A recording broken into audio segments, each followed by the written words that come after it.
Okay, good morning everyone. Good morning international class dengan kelas reguler juga. So for today for the international class, so we gonna have uh, maybe combine class together with the regular classes because they have 2 Friday off. So today I will speak in Indonesian ya. Jadi hari ini saya akan berbicara dalam bahasa Indonesia dan kita akan bahas ada yang keberatan pakai bahasa Indonesia? Mudah-mudahan tidak ya. Uh, Tetap direcord juga sehingga nanti Anda bisa akses di EduNext. Kita akan bahas tentang soal-soal um, soal-soal UTS tahun lalu ya. Anda bisa buka di EduNext ya. So you can see it at the EduNext. I have uploaded in both regular classes and also international classes. Tipikal contoh-contoh ujian untuk modul 2 ya, untuk modul non-logam. Oke, baik, saya coba share screen-nya. Baik, kita coba mulai ya. Oke, di kelas reguler sebelumnya hari Senin kemarin saya sudah floorkan juga ke para mahasiswa. Silakan para mahasiswa, apakah ada yang ingin ditanyakan dari kelas reguler dulu karena kemarin sudah duluan, atau ada preference nilai soal? Kalau tidak ada, mungkin kita akan coba ini ya, kita langsung bahas. Oke, ini saya lupa. Ini adalah yang tahun kemarin. Kita coba lihat yang tahun kemarin. Nah, oke. Pertama yang bagian ini dulu ya, yang nomor 1. Jadi nomor 1 ini student outcome-nya adalah nomor 1 dan nomor 2, yaitu adalah pengetahuan, matematik, dan juga desain ya. Jadi ini sebenarnya ini adalah tentang keramik ya. Mungkin Pak, kalau di kelas reguler kemarin ada Pak siapa ya? Pak eh, Pak yang ngajar keramik siapa ya di kelas reguler? Pak Hafiz ya? Ada yang masih ingat?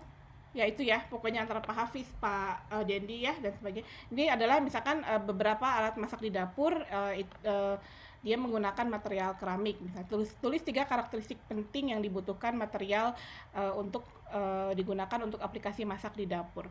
Kira-kira apa yang dibutuhkan untuk alat masak di dapur?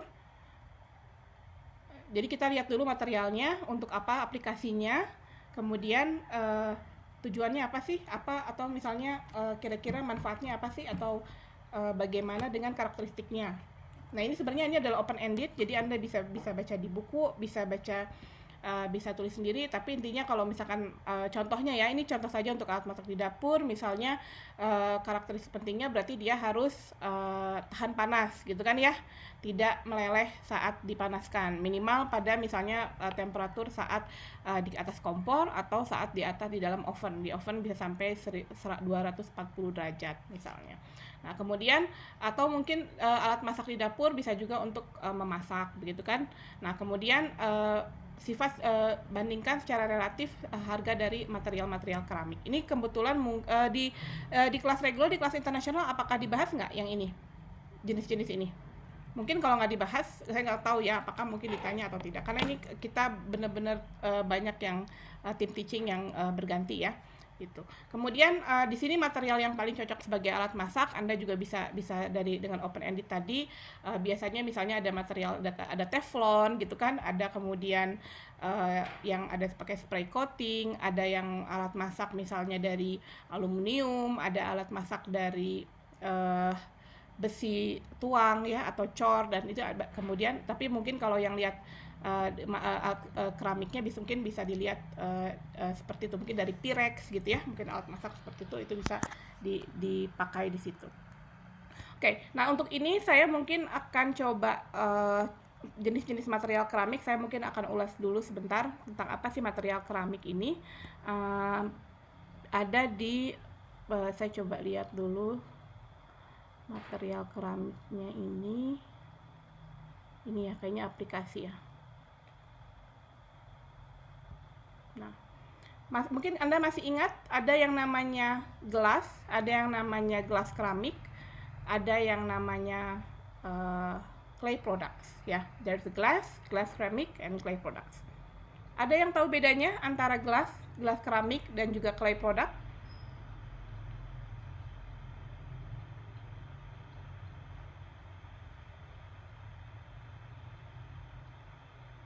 Ada yang tahu bedanya? Gelas ini mungkin kita bahas lagi. Kalau gelas ini sama, gelas itu adalah silika yang non kristalin. Jadi bedanya gelas dan gelas keramik adalah kalau gelas keramik dia bersifat kristalin. Ya, dia bersifat kristalin, dia pendinginannya relatif lambat, kemudian sehingga dia bersifat kristalin atau struktur-struktur atomnya dia semua seragam. Nah, kalau misalkan gelas itu seperti silika non kristalin silika. Jadi yang ketika dia didinginkan secara cepat sehingga dia belum dari lelehan belum ketika dia akan memadat, dia belum rapi-rapi nih strukturnya, tiba-tiba dia sudah dingin ya, sehingga strukturnya berbeda. Mungkin kemarin ada nggak ya yang gambarnya silika di sini? Mungkin nanti ya, mungkin kalau kalian masih ingat ada tentang struktur silika.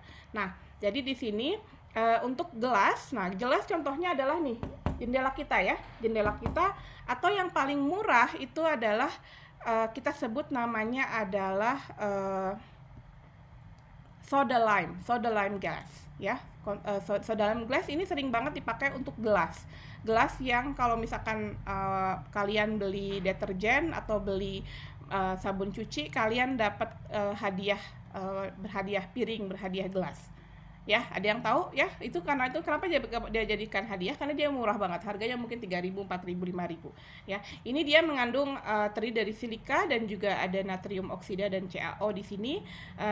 Artinya dia gampang dibuat, dia juga murah, low melting temperature, tapi dia relatif gampang pecah. Jadi kalau Anda beli gelas yang bening, piring gelas yang bening ya, itu ya dipecah aja pasti, kalau misalkan jatuh ya pasti pecah gitu ya. Nah, ini adalah soda lime glass. Kemudian ada juga misalkan gelas itu adalah yang di laboratorium. Nah, Anda sudah mulai masuk MPA ya. Di MPA kita pakai apa? Pakai tabung reaksi ya, pakai labu Erlenmeyer. Nah, pernah lihat nggak itu mereknya apa?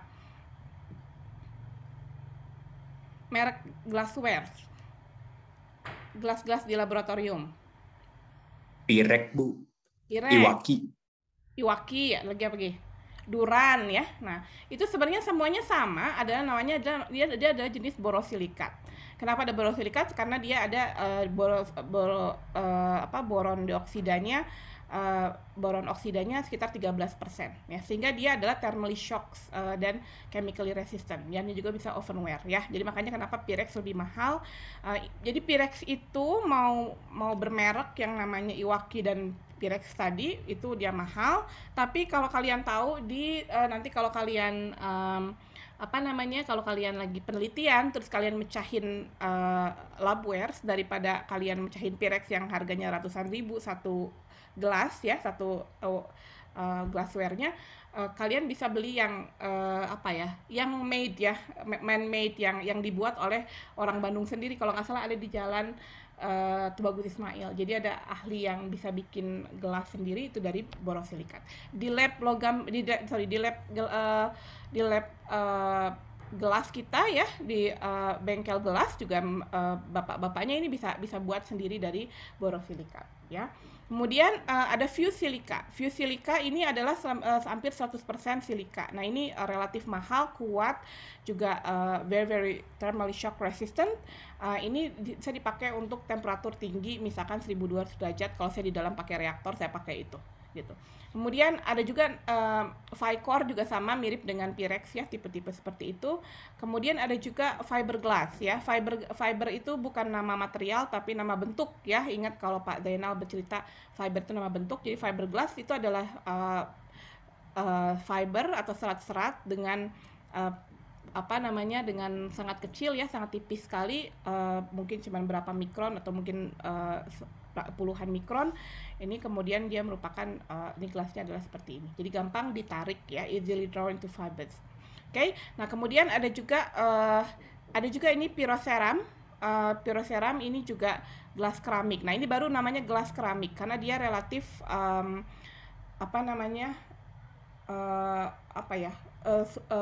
dia udah kristalin ya, kristalin. Nah, jadi ini easily fabricated, juga bisa dipakai dekat oven. Jadi nanti ada juga pakai namanya pyroceram atau namanya Corel ya. Saya punya namanya Corel, itu dia kalau dijatuhin, kalau nggak keras-keras banget dia nggak pecah ya, tapi dia seperti kaca, warnanya bening begitu. Oke. Nah, kemudian jadi itu kalian bisa lihat di sini contoh-contohnya ya. Bisa coba dicek-cek kembali untuk mohon dicek-cek kembali jenis-jenis keramik, aplikasinya untuk apa. Kemudian Anda biar bisa tahu kalau misalkan kira-kira kita tanya aplikasinya apa saja. Misalkan kemudian misalnya ada juga aplikasi yang dipakai temperatur tinggi, namanya adalah refraktori. Refraktori itu nama lainnya adalah bata tahan api. Jadi dia adalah yang melining ya, atau melapisi dari furnace atau tungku pembakaran, tungku di PLTU ya, dia kemudian atau mungkin ke pelelehan logam, smelter logam. Ini semua menggunakan refraktori. Jadi kalau saya mungkin langsung jelaskan ke sini.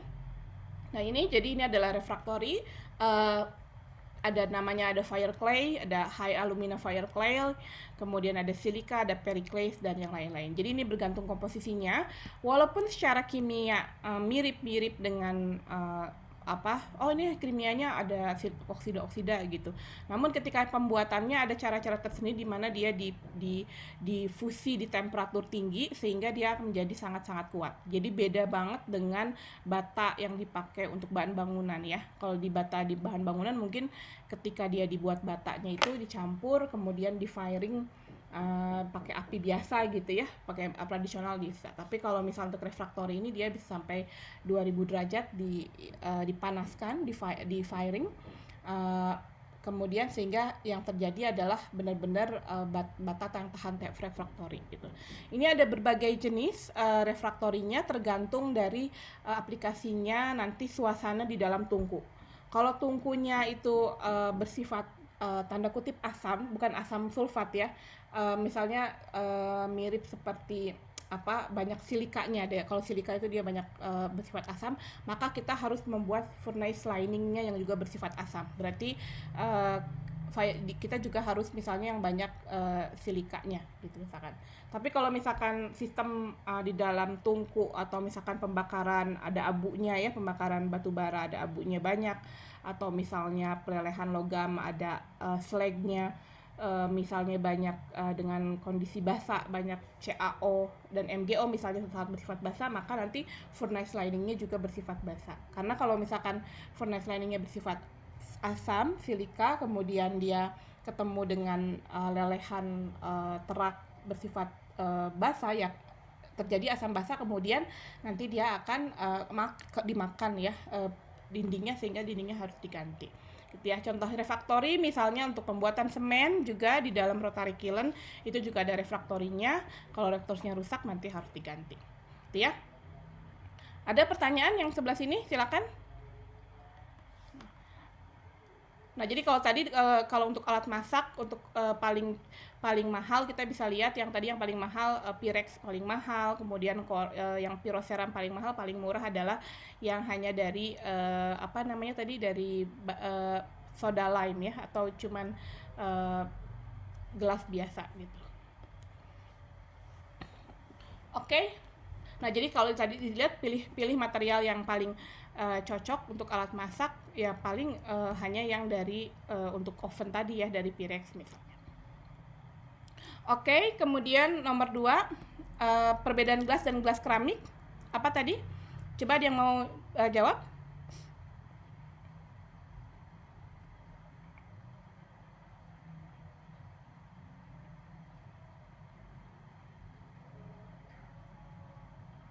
Ada yang mau jawab? Apa tadi bedanya antara gelas dan gelas keramik? What is the difference between glass and glass ceramic?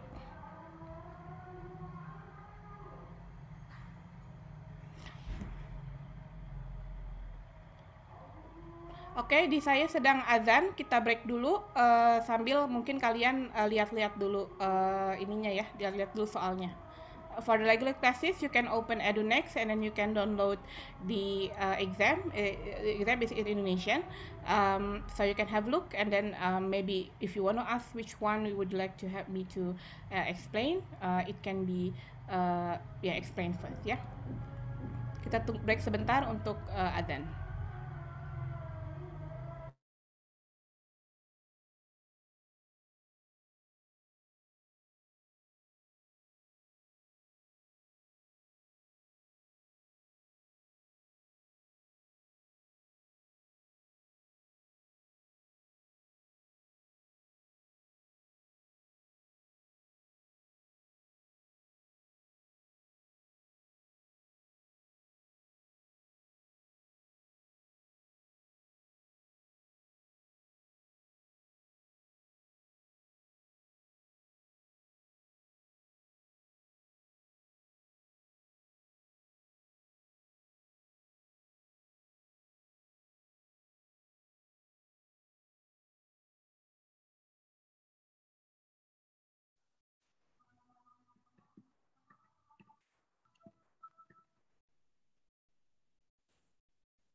Oke ya, kita lanjutkan ya. Oke, kemudian nomor nomor 2 nih. Apa perbedaan antara gelas dan gelas keramik? Tadi sudah ada ya jawabannya ya. Apa tadi? Kalau gelas dia bersifat non kristalin, sementara gelas keramik bersifat kristalin ya. Ada contoh-contohnya masing-masing. Gampang banget ya. Kalau gelas adalah misalkan soda lime glass tadi atau jendela kita ya. Kemudian gelas keramik adalah contohnya tadi ada pyroceram yang dia bersifat gelas keramik gitu ya. Kemudian ini tadi ada keramik refraktori tadi ya, contoh yang sudah jadi dibahas sedikit. Kemudian teruskan karakteristik yang berpengaruh pada saat porositas ditingkatkan. Ini saya yakin jawabannya ada di dalam buku Kalister. Jadi Anda harus baca bukunya atau baca PPT-nya atau yang sudah ingat-ingat yang sudah dijelaskan oleh dosen ya. Oke, kemudian kalau nggak salah ada di bagian refraktori ya.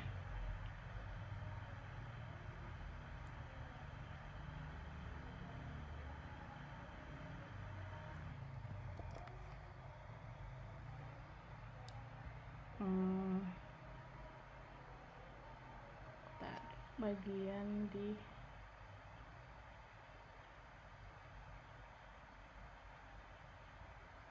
mana ya?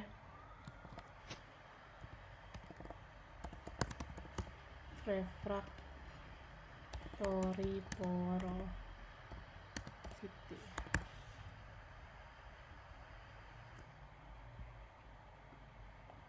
Coba mungkin porosity-nya kita ilangin dulu.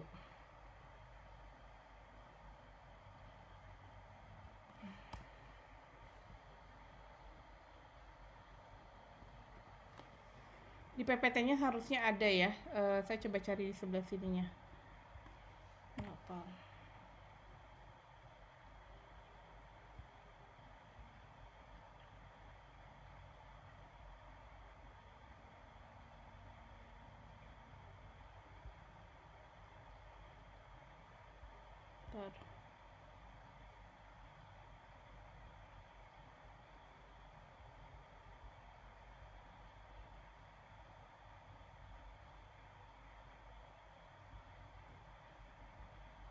Oh, atau mungkin di sifat-sifatnya ya kayaknya ya.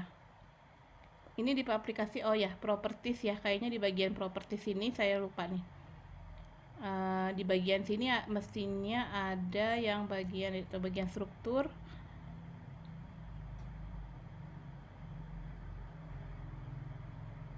Di sini ya. Bagian, nah ini di sini ada di bagian struktur keramik, jadi di bagian bab 12.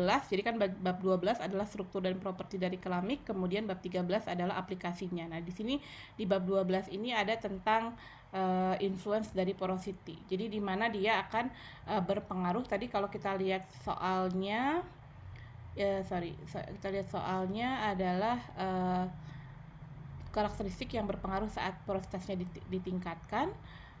Maka nanti dia yang akan berpengaruh adalah, kalau kita lihat di si gambar ini, dia akan akan berpengaruh pada flexural strength, dan juga nanti akan berpengaruh kepada modulusnya ya, gitu. Jadi dia akan berpengaruh pada modulus of elasticity dari keramiknya, kemudian juga akan berpengaruh pada flexural strength atau kuat lengkung. Ingat ya, kalau di keramik kita jarang sekali pakai tensile strength, memang pakai ya, tapi lebih juga dipakai juga namanya adalah flexural strength atau kuat lengkung ya. Kita pakai itu untuk mengecek, dan dia fungsi dari porosity gitu ya.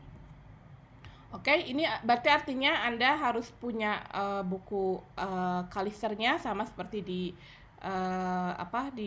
ujian yang pertama. Kemudian Anda harus familiar, harus minimal sudah pernah baca, sudah tahu di mana letak-letaknya. Kalau mau manfaatkan pakai find dan sebagainya. Karena ujiannya nanti luring, juga Anda perlu mengecek juga bagaimana strategi Anda agar Anda tidak perlu bergantung pada charger ya. Mending kalau nanti ada charger. Kalau misalkan nggak ada charger, mungkin Anda bisa pakai handphone mungkin, atau tab atau sebagainya. Kita cari cara agar Anda bisa pakai bisa dipakai dengan baik ya, gitu. Oke, kemudian di sini ada juga kenapa terdapat tegangan thermal residual pada gelas yang didinginkan. Nah, jadi memang di gelas ini ketika dia didinginkan nanti akan ada tegangan thermal residual. Ini yang menyebabkan dia apa ya, dia benar-benar gampang patah gitu. Ketika kita dinginkan secara tiba-tiba maka akan ada tegangan thermal residualnya. Jadi pendinginannya tidak rata sehingga ada yang satu sudah dingin, yang satu sudah masih lebih panas sehingga ada tegangan thermal. Dan karena material keramik ini bersifat sangat rapuh ya, very very brittle, jadi karena adanya perbedaan temperatur itu membuat ada residual tegangan thermal sehingga dia akan mudah patah gitu. Jadi makanya kalau misalnya Anda masukkan gelas yang hasil gelas hadiah dari deterjen tadi, Anda misalnya masukin ke dalam oven ya misalnya, karena dia nggak pas, pasti dia akan pecah ya atau retak. Atau pernah mungkin Anda beli teko dari kaca, pernah, atau gelas ya, teko dari kaca, kemudian Anda isi dengan air panas yang sangat panas dalam waktu yang cepat, itu dia pasti akan retak gitu. Makanya kalau misalkan kita beli misalkan teko dari kaca atau beli gelas, itu orang-orang zaman dulu, mungkin orang tua kalian sama pernah melakukan, kita rebus dulu si gelas-gelas itu di dalam air panas. Tapi dari kita masukkan ke dalam panci, dikasih air biasa ya, air ruangan temperatur, kemudian kita nyalakan kompornya, nyalakan agak lama, itu biar residual stressnya itu bisa hilang gitu, sehingga dia lebih tahan panas. Oke, kemudian ini nomor 3, ini adalah juga struktur dari material keramik ya. Ada yang tahu gambar A apa?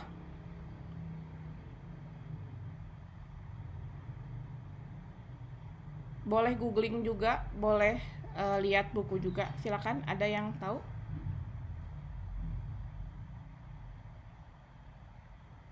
Grafin bukan, Bu? Grafen, betul. Ini adalah grafen ya. Jadi grafen adalah dia secara molekular dia adalah lurus ya. Jadi dia beda dengan grafit. Kalau grafit itu dia 3 dimensi, tidak berpor tidak relatif density seperti cage, seperti sangkar burung. Kalau ini dia satu lapis, dia adalah grafen. Kalau ini Carbon nanotube. Nah, ini adalah carbon nanotube. Ini banyak sekali aplikasi-aplikasinya, bisa buat banyak sekali untuk advance material, biopolimer. Kemarin saya lagi nge-review kedai reka ya. Kedai reka itu matching fund yang dilakukan oleh dosen. Jadi dosen punya project, kemudian dunia industri, Dodi juga punya project gitu. Jadi mereka bikin project bareng yang beri manfaat buat dua-duanya. Kampus Merdeka ya gitu. Saya kemarin review punya dosen di Institut Teknologi Indonesia, kemudian dia pakai carbon nanotube itu terus dilapis dengan polyvinyl polyvinyl alkohol kalau nggak salah, kemudian dipakai buat kertas, tapi kertasnya dia ada barriernya, jadi dia nggak akan cepat basah gitu ya, nggak akan cepat basah. Mungkin mirip seperti yang kalau Pak Dendi cerita ya, teknologi nano yang bagaimana dia kertasnya itu dia nggak basah, mungkin seperti itu. Oke, jadi ini silakan kalian bisa. Jadi kalau Anda lihat di sini semua adalah open ended ya, open ended dan buka buku gitu. Saya sedih sekali kalau saya melihat mahasiswa yang masih mau mencontek sama dengan temannya gitu ya, untuk pertanyaan-pertanyaan seperti ini. Saya bingung maunya apa gitu. Kalau misalkan Anda sudah tidak punya integritas lagi ya, apalagi yang mau dicari gitu ya, seperti itu. Jadi ini udah jawaban sudah tersedia di buku, sudah tersedia di PPT, sudah tersedia ketika Anda mendengarkan dengan baik saat di kelas gitu kan ya. Sengaja ada beberapa yang tidak ada recordingnya karena agar Anda juga tidak kita manfaatkan waktu yang ada ya. Ketika Anda waktu kuliah ya waktunya kuliah gitu ya. Oke, mudah-mudahan di kelas ini jangan tidak ada terjadi. Saya menemukan di kelas lain bahwa ada yang soal open ended tapi mereka kerja bareng sehingga tulisannya mirip-mirip gitu ya. Ini kalau misalkan, dan saya juga dengar katanya dari beberapa mata kuliah ya, dari tingkat 1, tingkat 2 itu matek misalnya ya, Anda ketahuan juga ada sebagian yang mencontek dan sebagainya. Saya pikir kalau Anda kalau integritasnya udah ada, terus kita mau jadi apa gitu. nggak ada yang tersisa dalam diri kita kalau kita tidak punya integritas, yaitu kejujuran gitu ya. Minimal dari dosen sudah memfasilitasi ini loh contoh-contoh soalnya, ini loh bukunya dibaca, ini loh kayak gimana. Jadi kita coba seperti itu ya. Oke? Ini ada dosen-dosen lain yang ikut nggak? Nggak ada ya? Pak Pramujo gabung? Belum ya? Ada.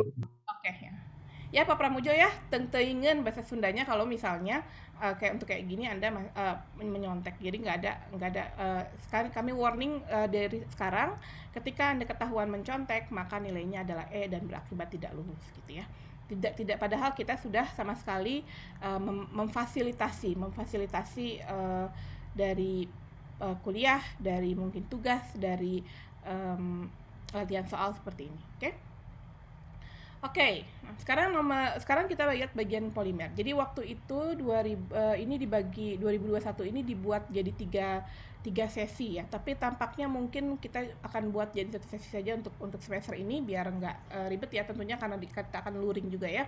Nah, ini kemudian ini harusnya ini adalah rumus. Ada yang sudah nyobakan mungkin dari kelas reguler?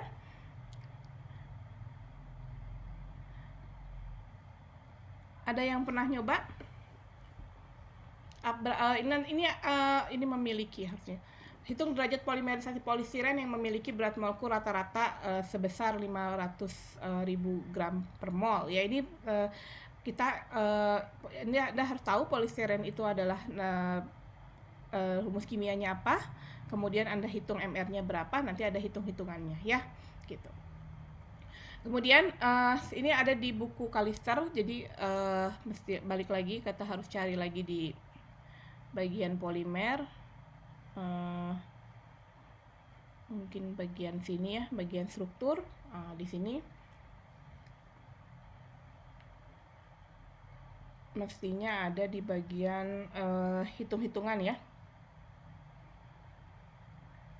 Nah ini ada hitungannya. Jadi ada hitungannya apa yang disebut dengan number average molecular weight, apa yang disebut dengan weight average molecular weight, apa yang disebut dengan degree of polymerization ya. Degree of polymerization tadi adalah berapa number average molecular weight yang tadi yang 500.000 gram per mol dibagi dengan molecular weight polistirennya. Jadi Anda harus cari berapa, kemudian tinggal dibagi, maka Anda akan dapat berapa degree of polymerization, berapa panjang rantai dari stirennya tadi ya, si stirennya tadi, si monomer gitu, panjang dari monomer.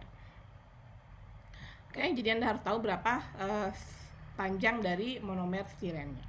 Oke, kemudian nomor 2, bandingkan polimer termoplastik dan termoset. Nah, ada yang beda tahu, ada yang mungkin masih ingat bedanya termoplastik dan termoset?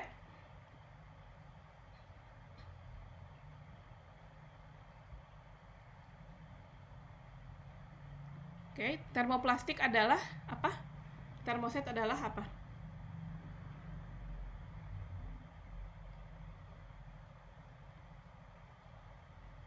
Yang lain yang tahu jawabannya bantu dong dijawab.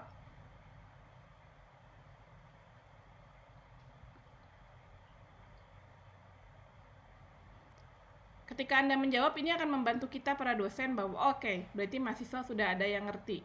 Oh, oke, berarti ini mahasiswa sudah ada yang memahami gitu.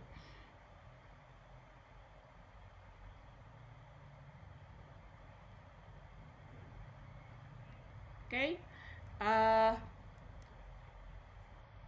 Termoplastik adalah polimer yang ketika dia didinginkan akan ketika dia dipanaskan akan meleleh ya, tapi kemudian kita dinginkan dia akan kembali lagi memadat dan menjadi bentuk yang sama. Ada yang tahu contohnya? Apa ya Pak Pramujo ya contohnya termoplastik ya? Termoplastik mungkin plastik. Plastik yang umum ya. Ya. Kalau yang PVC gitu kan masih bisa disetting lagi kan ya. Oh iya. Jadi termoplastik ya kalau termoset. misalnya polikarbonat gitu ya, atau misalnya botol Ya. botol aqua kalau kita lelehin dia jadi meleleh gitu kan, terus dia jadi kayak mulai kena kena lilin sedikit dia jadi leleh, tapi begitu lilinnya udah dimatiin terus dia jadi memadat lagi, dia tetap jadi si plastiknya lagi walaupun mungkin bentuknya udah berubah gitu ya. Itu namanya termoplastik. Jadi karakteristik mekaniknya selama pemanasan dia akan meleleh, kemudian ketika didinginkan dia akan kembali menjadi polimer tersebut, tentunya dengan bentuk yang berbeda. Nah, kalau termoset itu ketika dia sudah padat itu ketika dia dipanaskan dia nggak akan meleleh ya, dia nggak akan meleleh ya, jadi dia akan tetap bentuknya seperti itu. Mungkin polimer yang keras gitu ya, misalnya saya ini punya ini ya, misalnya apa nih, eh, wadah kosmetik misalnya ya, ada wadah kosmetik di sini. Ini kan ketika dipanaskan dia nggak akan meleleh, dia tetap aja kayak gitu. Ntar paling kalau kepanasan banget masukin kebakar ya, ya udah kebakar gitu misalkan. Tapi dia akan tetap seperti ini gitu. Nah, yang membedakannya adalah strukturnya adalah yang memungkinkan. Nah, kalau misalkan termoplastik dia berasal dari lembar-lembar yang lebar-lebar tadi ya. Jadi tadi kalau kita gambarin mungkin di sini, nah jadi kalau misalkan termoplastik mungkin dia kayak gini bentuknya, dia banyak panjang lantainya ya, jadi ketika mungkin dipanaskan dia meleleh, nanti ketika didinginkan dia akan memadat lagi.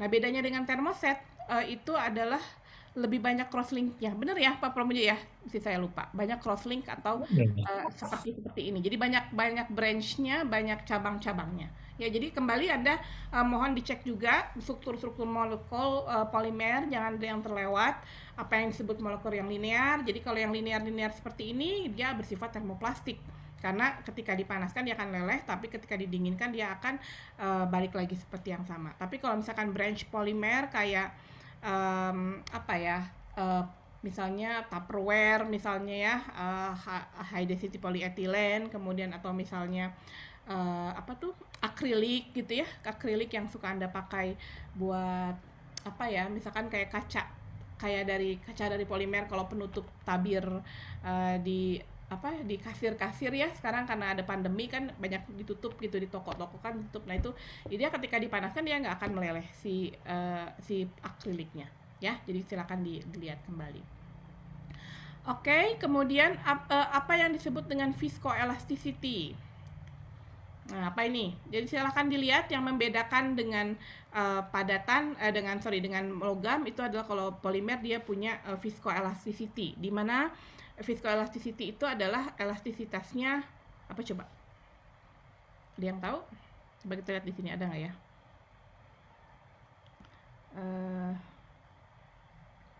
Kita lihat di polymer structure.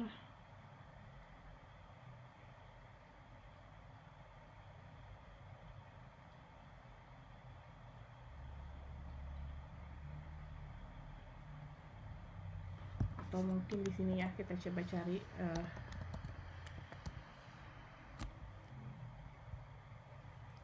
nah jadi dia ada namanya viscoelastic deformation. Jadi dia seperti viskos ya, jadi dia ini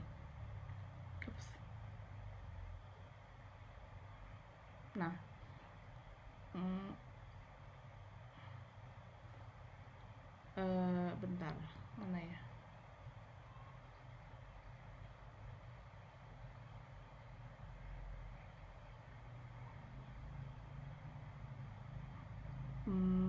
harusnya ada gambarnya nih. Nah ini, jadi dia punya di viscoelasticity itu dia punya fungsi terhadap temperatur, fungsi terhadap waktu. Jadi dia akan modulusnya kemudian relaxation modulusnya dia akan fungsi terhadap waktu. Jadi waktunya dengan berbeda, mungkin dia akan lebih mulur dan sebagainya ya. Kita coba lihat di sini ada juga namanya adalah modulus relaxation. Jadi di sini kalau saya lihat di atasnya itu, sebentar, mungkin ininya saya ganti dulu jadi bisa scrolling ya. Coba. Nah, jadi dia sifat yang dia berupa seperti gelas pada temperatur rendah, kemudian akan jadi seperti karet, rubbery di temperatur agak menengah, dan kemudian dia akan jadi liquid pada saat temperatur yang tinggi gitu ya. Kemudian nah ini adalah viscoelasticity namanya ya, seperti ini. Oke, tinggal nanti Anda bisa baca dan kemudian secara lebih detail definisinya bisa kita lihat kembali.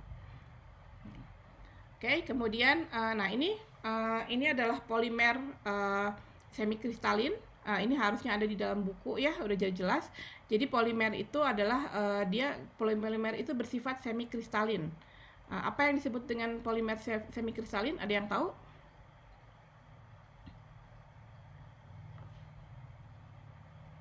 Polimer semikristalin itu dia ada di kalau Anda lihat buku di introduction ya.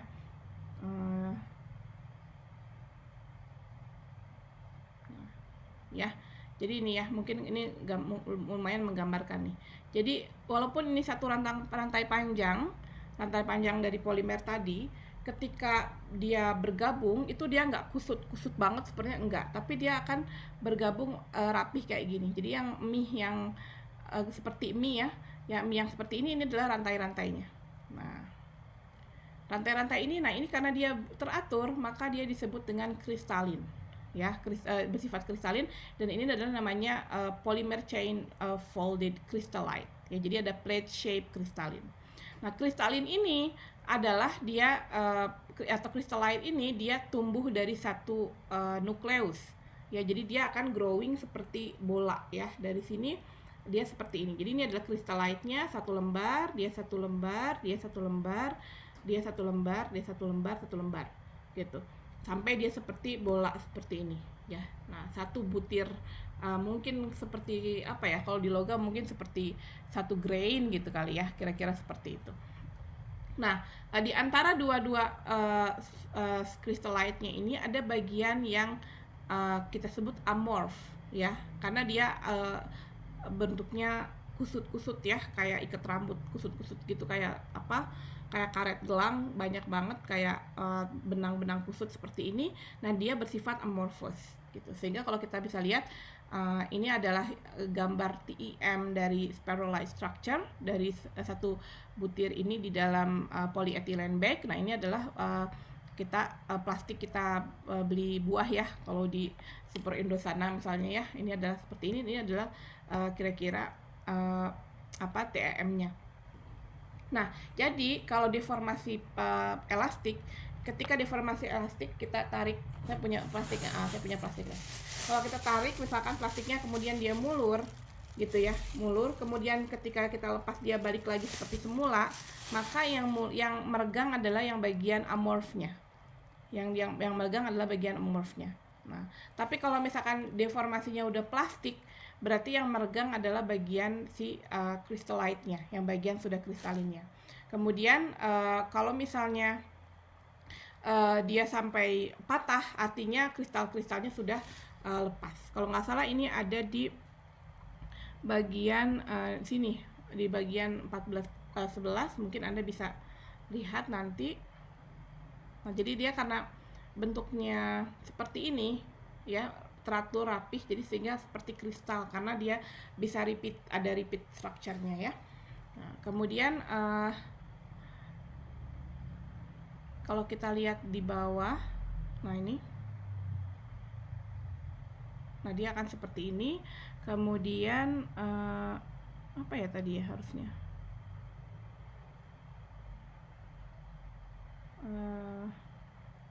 saya lupa gambarnya di mana, tapi ada yang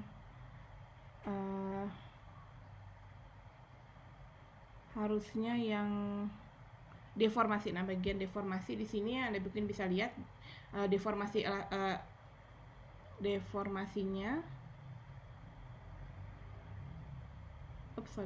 Nah, ini deformasi dari polimer. Nah, maka nanti dia kita bisa lihat mungkin seperti ini. Saya coba rotate dulu ya. Nah, jadi dia satu kristal gini, ketika dia yang mulurnya adalah bagian amorfnya, maka dia terjadi deformasi elastik. Ketika dia dilepas bebannya atas bawah, maka dia akan balik lagi jadi seperti A gitu. Itu adalah namanya deformasi ya. Tapi kalau misalkan dia udah terlalu tinggi kita tarik, kemudian ada beberapa putus yang amorf, maka dia nggak akan bisa balik lagi seperti semula. Maka dia udah mulai terjadi deformasi plastis, udah mulai ya. Nah kemudian nanti ketika kita tarik lagi, nah ini kalau kita tarik lagi, ininya meregang, sorry, bentar. Saya ke atasin. Nah ketika kita tarik lagi, nanti yang kemudian yang meregang adalah si panjang rantai yang ada di dalam kristalitnya tuh dia akan mulai meregang. Yang asalnya pendek dia jadi panjang gitu ya. Terus kita ini adalah deformasi masih semi elastik atau plastik. Intinya kalau elastik ketika dia lepas kita bisa balik lagi ke beban semula ya. Nanti kalau lama-lama nanti dia akan terjadi lepas-lepas ininya. Dia akan berubah arahnya, jadi asalnya arah ke sana jadi sesuai dengan arah tarikan, kemudian mulai lepas-lepas antara ini. Di sini sudah mulai terjadi deformasi plastik gitu. Dan akhirnya nanti akan menjadi terlepas-lepas seperti ini, dan ini namanya adalah fiber ya, atau merupakan bentuk serat fiber. Fiber ini nanti punya kekuatan yang jauh lebih tinggi dibanding dengan plastik yang biasa. Ya, nanti Anda bisa lihat di situ ada penjelasannya, maka silakan dibaca-baca. Oke. Jadi di sini saya memberikan strategi, istilahnya kita harus tahu Anda jangan baca, nggak boleh kebut semalam ya, nggak boleh sistem kebut semalam, tapi coba dicarikan seperti apa gitu ya. Nah kemudian ini juga selanjutnya elastomer terdeformasi plastik juga harusnya ada di buku, bagaimana cara elastomer yang terdeformasi plastik, di mana chain-chainnya itu atau kayak cabang-cabangnya itu kayak dia ikut mulur melegang, tapi tidak putus, sehingga ketika dilepas dia akan balik lagi seperti semula, maka seperti karet gitu ya, atau ban mobil ya, dia akan balik lagi seperti semula. Kemudian ini juga ada textbook banget, jadi Anda harus tahu apa sih monomer dari selulosa, nilon, PE, dan PVC. Terakhir ini untuk yang komposit, ini adalah Anda tahu sendiri perbedaan antara komposit itu adalah dia menggabungkan dua material apapun, bisa metal dengan polimer, bisa metal dengan seramik, bisa seramik dengan polimer ya.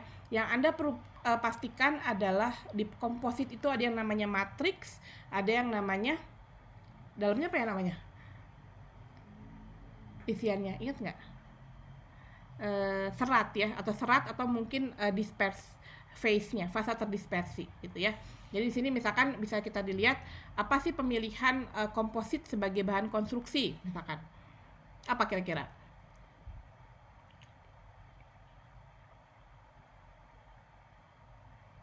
Kayak di pesawat kalian ya, di pesawat kalau kalian naik pesawat itu kompartemen yang di atas itu kan dia dari komposit ya. Komposit itu kayak apa ya, mainan-mainan anak gitu ya. Kalian tahu nggak mainan-mainan anak, atau kayak dipakai buat odong-odong? Ada yang tahu odong-odong nggak? Nah, odong-odong gitu ya, buat anak-anak main itu. Kenapa? Karena dia ringan tapi dia kuat gitu. Karena dia kalau misalkan odong-odong itu apa ya, dia dibuat dari keramik, dibuat dari fiber untuk fasa penguatnya, kemudian matriksnya adalah polimer. Jadi dia bersifat lentur, ringan, tapi juga dia kuat karena diperkuat di bagian fibernya gitu ya.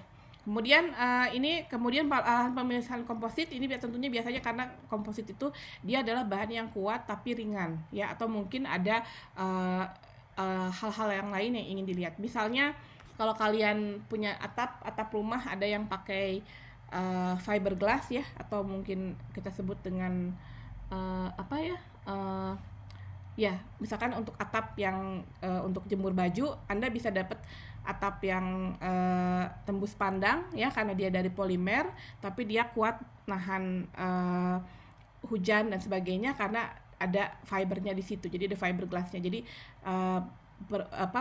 properti-properti yang diinginkan itu bisa ada.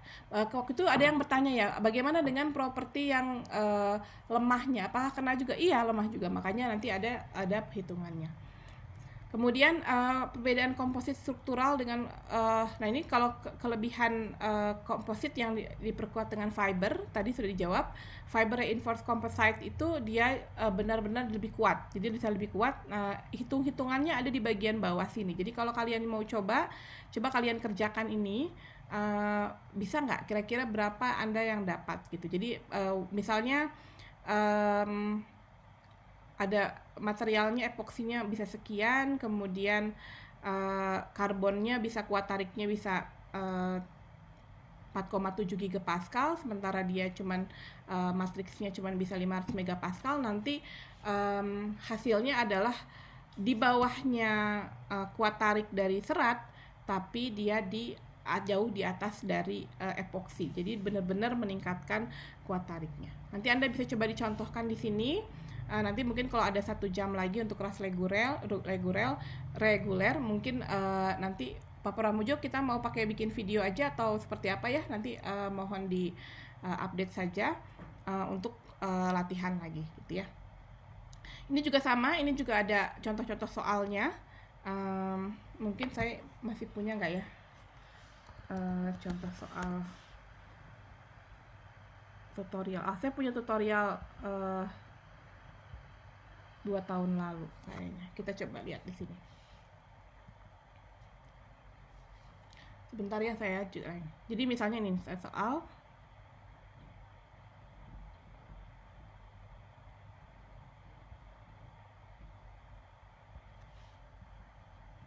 Oke, ya jadi di sini contohnya ada mechanical property cobalt yang dia diperkuat dengan fine particles di surface of tungsten carbide. Yang pasti fine particles-nya dia harus lebih kuat ya, harus lebih kuat daripada fasa matrix atau base-nya gitu. Jadi di sini Anda bisa lihat bahwa tungsten carbide-nya itu dia 700 gigapascal, sementara kobaltnya adalah 200 gigapascal. Jadi fasa penguatnya lebih tinggi dibanding dengan fasa matriksnya ya. Biasanya seperti itu. Kemudian plot modulus versus volume persen. Ini ada rumusnya ya, ada rumusnya. Kemudian dihitunglah pakai Excel. Nanti kita akan lihat bahwa kalau ini adalah 100% kobalt, logam kobalt, di sini adalah 100% tungsten carbide atau fasa keramik yang sangat kuat ya, tadi sangat keras. Maka kalau kita tergantung dari komposisinya dari polimer, Anda bisa perkirakan berapa batas atas dan batas bawah dari tensile atau modulus elastisitas yang akan didapat ya, nanti bisa dilihat seperti itu. Kemudian contoh pertanyaan lagi, ini juga ada contoh lain, mungkin saya skip aja ya, ini ada di buku. Nah ini, misalnya ini ada juga apa ya? Terakhir ini mungkin ada fiber reinforced composite. Dia terdiri dari 45% aramid fibers. Ini adalah serat ya, aramid fibers ini yang kalau dia serat ini dibuat, dia akan bisa jadi baju yang tahan peluru atau Kevlar ya, nama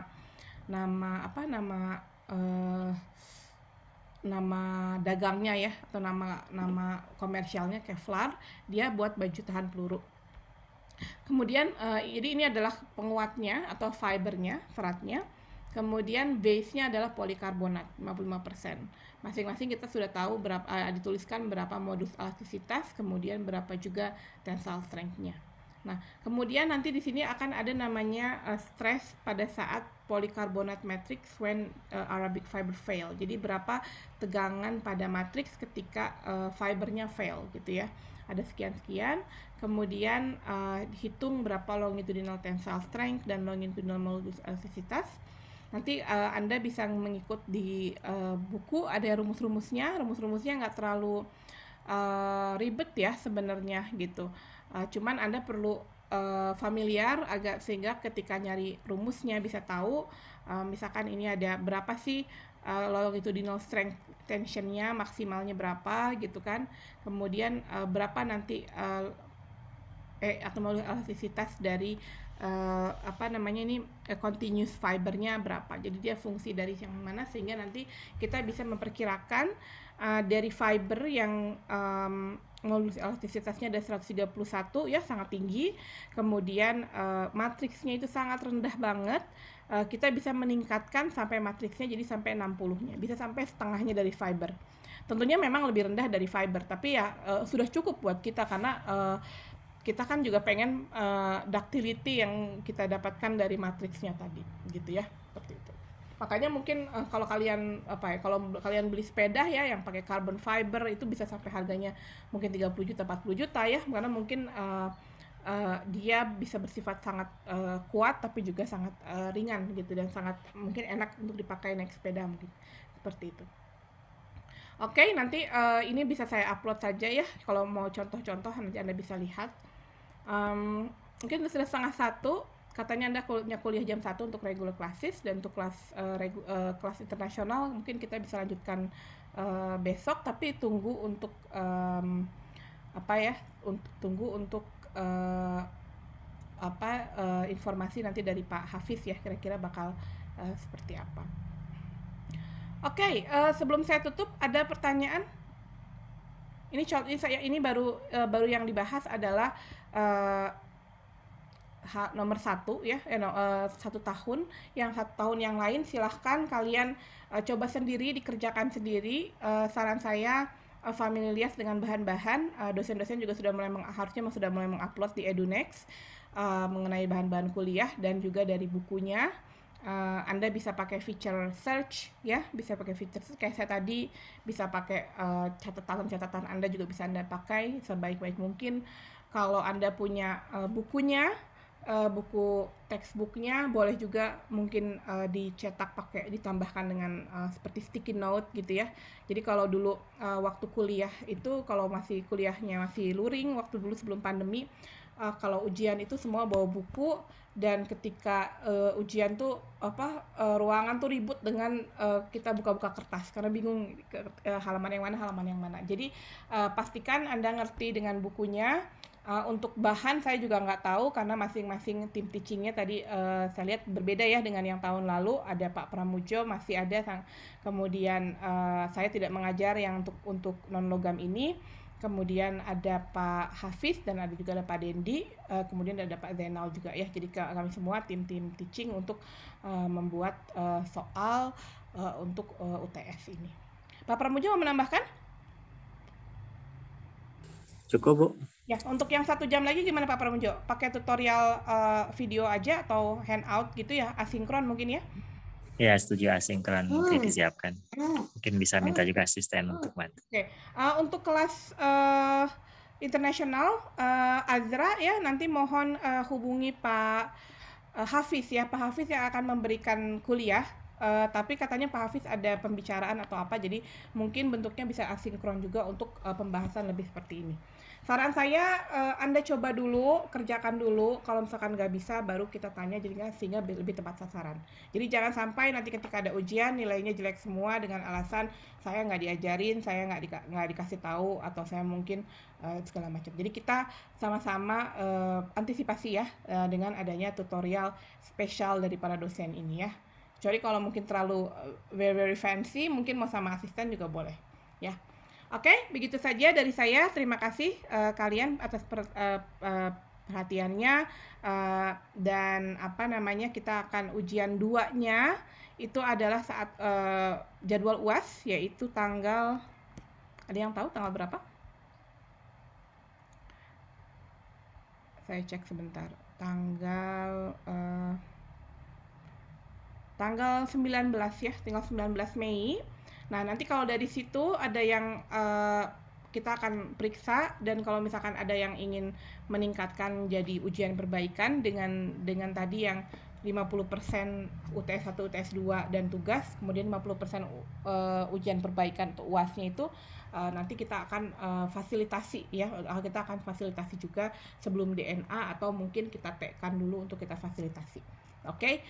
Untuk yang ujian 1 masih